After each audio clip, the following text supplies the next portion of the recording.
नमस्कार दोस्तों, स्वागत है। आज हम भोलेनाथ और माता पार्वती की एक अद्भुत कथा सुनने जा रहे हैं। आज सावन का चौथा सोमवार है। आज की इस कथा को सुनकर शास्त्रों के अनुसार कोई व्यक्ति सावन का व्रत कर रहा है तो इस सावन पवित्र कथा को जरूर सुने और कथा सुनने वाले की हर मनोकामना पूरी होती है। यदि आप भोलेनाथ के सच्चे भक्त हैं तो इस कथा को आप पूरा सुने, आधा न छोड़ें। इस कथा को बीच में छोड़ देते हैं तो आपके द्वारा अर्जित किए हुए फल नष्ट हो जाते हैं। इसीलिए किसी भी कथा का अधूरा न छोड़ें। दोस्तों, हम कथा को शुरू करते हैं। उससे पहले आप हमारे चैनल को सब्सक्राइब कर लीजिए। तो दोस्तों, शुरू करते हैं आज की पवित्र कथा। एक शहर में एक साहूकार रहता था। उसके घर में पैसों की कोई कमी नहीं थी, लेकिन उसके कोई संतान नहीं थी, जिससे वह बहुत दुखी रहता था। पुत्र की कामना करते हुए वह हर सोमवार को भगवान शिव का व्रत किया करता था और शिव और पार्वती जी की भक्ति के साथ शिवालय भी पूजा करते थे। उनकी भक्ति देखकर माता पार्वती प्रसन्न हुई और उन्होंने भगवान शिव से साहूकार की इच्छा पूरी करने का अनुरोध किया। पार्वती जी की इच्छा सुनकर भगवान शिव ने कहा, हे पार्वती, इस संसार में प्रत्येक प्राणी को उसके कर्मों के अनुसार फल मिलता है और उसके भाग्य में जो कुछ भी होता है उसे भुगतना पड़ता है। लेकिन पार्वती जी ने साहूकार की आस्था को बनाए रखने की इच्छा पूरी करने की इच्छा व्यक्त की। माता पार्वती के अनुरोध पर शिव जी ने साहूकार को वरदान दिया, लेकिन उन्होंने यह भी कहा कि उनकी संतान अल्पायु होगी और केवल 16 वर्ष तक ही जीवित रहेगी। साहूकार माता पार्वती और भगवान शिव की यह बात सुन रहा था। वह पहले की तरह शिव की पूजा करता रहा। कुछ समय बाद साहूकार के एक पुत्र का जन्म हुआ। जब वह बालक 11 वर्ष का हुआ तो उसे पढ़ने के लिए काशी भेज दिया गया।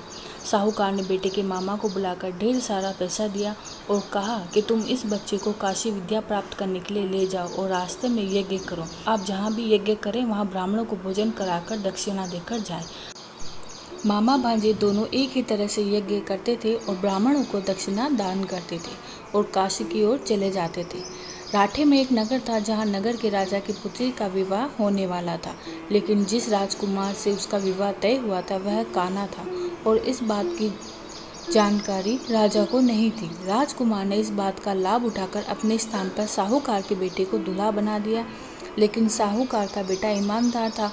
उसने अवसर का लाभ उठाया और राजकुमारी के दुपट्टे पर लिखा कि तुम मुझसे शादी कर चुकी हो, लेकिन जिस राजकुमार के साथ तुम्हें भेजा जाएगा वह एक आँख वाला कान्हा है।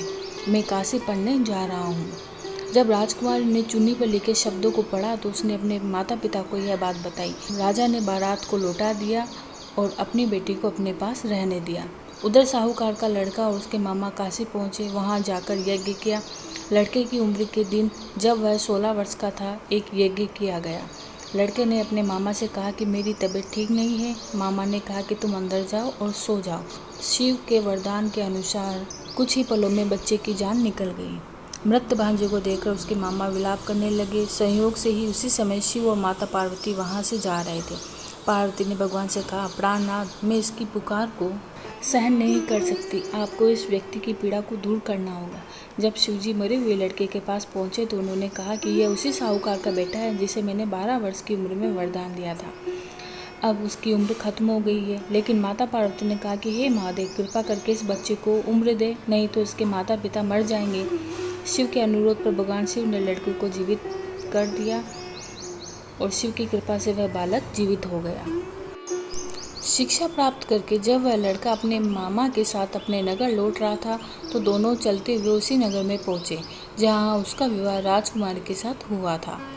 उस नगर में भी उसने यज्ञ का आयोजन किया। उस नगर के राजा ने तुरंत उसे पहचान लिया और यज्ञ समाप्त होने पर राजा व्यापारी के बेटे और उसके मामा को महल में ले आए और उन्होंने बहुत सा धन वस्त्र देकर राजकुमारी के साथ विदा किया। लड़की के मामा ने नगर में पहुंचते ही एक दूत को घर भेजकर अपने आने की सूचना भेजी। बेटे के जीवित वापस लौटने की सूचना से व्यापारी बहुत प्रसन्न हुआ। व्यापारी और उसकी पत्नी ने शम को एक कमरे में बंद कर रखा था। भूखे प्यासे रहकर वो दोनों अपने बेटे की प्रतीक्षा कर रहे थे। उन्होंने प्रतिज्ञा कर रखी थी कि यदि उन्हें अपने बेटे की मृत्यु का समाचार मिला तो वो दोनों अपने प्राण त्याग देंगे। व्यापारी अपनी पत्नी के साथ नगर के द्वार पहुंचा और अपने बेटे के जीवित होने पर और उसके विवाह का समाचार सुनकर उसकी खुशी का ठिकाना न रहा। उसी रात भगवान शिव ने व्यापारी के सपने में आकर कहा, हे श्रेष्ठी, मैंने तेरे सोमवार व्रत करने और व्रत कथा सुनने से प्रसन्न होकर तेरे पुत्र को लंबी आयु प्रदान की है। ऐसा सुनकर व्यापारी काफ़ी प्रसन्न हुआ।